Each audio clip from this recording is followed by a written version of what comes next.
Every time he takes a bite of his mom's cooking, a string of numbers appears in front of his eyes. It's strange. When he eats takeout or goes to restaurants, he never sees it. Only his mom's food. The moment he eats it, the number starts going down. And it doesn't stop. At first he thinks something's wrong with his vision. He goes to multiple hospitals, runs every test. Everything comes back normal. Until one day, he takes another bite of his mom's food. The numbers appear again. That's when he realizes, this isn't an illusion. It's something much more unsettling. Before that he had never seen those numbers. Not until the day before his father's memorial. That same day his older brother had a major exam. Before leaving, their mom, worried he might be hungry, feeds him a bite of food. No one expects what happens next. His brother never comes back. Soon after, their mom gets a call. Not from his brother. They rush to the hospital, only to learn he was in a car accident and didn't make it. From that day on, it's just him and his mom, the two of them living together. But something never made sense to him. His brother had just been buried, yet his mom was still able to eat normally. That's when the numbers first appeared. Later one day, he dreams about his late father. In that dream, the truth is revealed. Those numbers are a countdown to life. When it reaches 0, his mom will be gone. At the end of the dream, his father leaves him with one sentence: fate can be changed. When he wakes up, he holds on to those words. The first thing he does, to stop the number from dropping, is stop eating his mom's cooking. To prevent her from cooking, he tries everything. At first he takes her out to eat every day, but it quickly becomes too expensive. So he comes up with another idea. If he wants to protect her, there's only one way: leave her. He studies relentlessly, with one goal: get into a university in Seoul. He believes that as long as he leaves home, and doesn't eat her cooking, the number won't drop, and she'll stay alive. Soon enough, he gets accepted.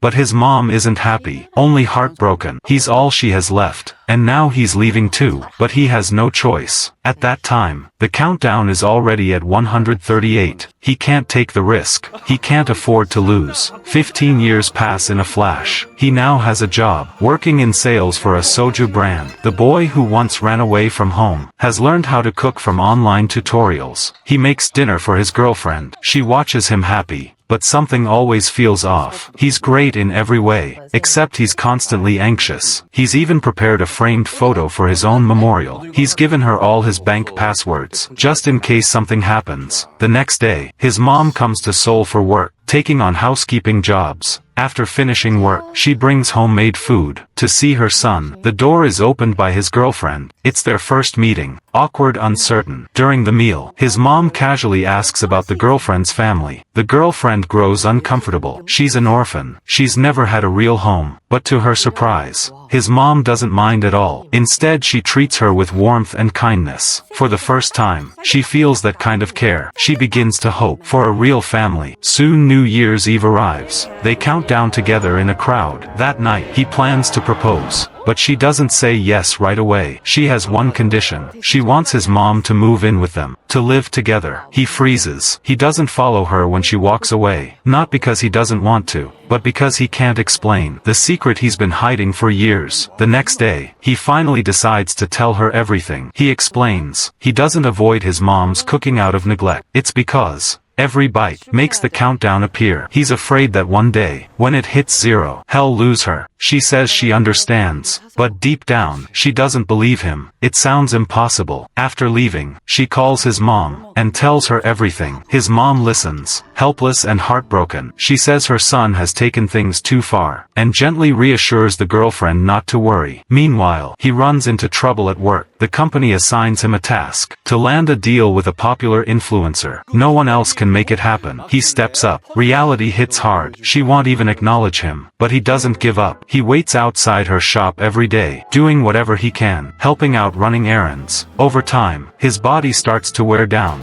One night, alone at home, he tries to make radish soup, the kind his mom used to make when he was sick, but it turns out terrible. He throws it away. Just then, the doorbell rings. It's his girlfriend. They argue, but eventually make up. That's when he learns she actually knows how to make that soup. His mom taught her. He takes a bite, says it tastes great, but his expression gives him away. She notices, and takes the chance to apologize. After that, she starts learning to cook every day, making meals for him. Their life feels warm and sweet. But soon, reality hits again. They want to get married, but they can't afford a home. They don't even have enough for a down payment. She doesn't mind, says they can rent and build a life together. Then, something happens. One day while on the phone with her, his mom suddenly doubles over in pain. She can't even finish her sentence. She's rushed to the hospital. He rushes over, and finally learns the truth. She's been hiding her illness all along. He waits outside the operating room, his mind in chaos. He's suddenly terrified. What if the countdown has already hit 0? He runs home, takes a bite of her cooking. The number shows 119. He finally exhales. The next day, she wakes up. The surgery was serious. 80 of her colon was removed. She won't be able to eat meat anymore. But the first thing she worries about is whether her son is upset. He doesn't respond. He turns and walks away. She's heartbroken. She's known for a long time that he never eats her food. Once, she saw him throw away a lunchbox she made. She asked why. His answer made no sense to her. Later she consults a doctor. They suggest it might be psychological, a response to loss, something that might fade over time. But more than a decade passes. Nothing changes. She lives cautiously, worried about him every day. Back to the present. He stands alone outside the hospital, thinking about what he said earlier. Did he hurt her again? No matter how harsh he sounds, there's only one thing he wants: for her to live. He drinks alone on the street, staring at his bitten nails. Memories flood back. His mom trimming his nails, gently touching his head. He wants to be close to her, but those numbers won't let him. Just when things feel hopeless, good news arrives.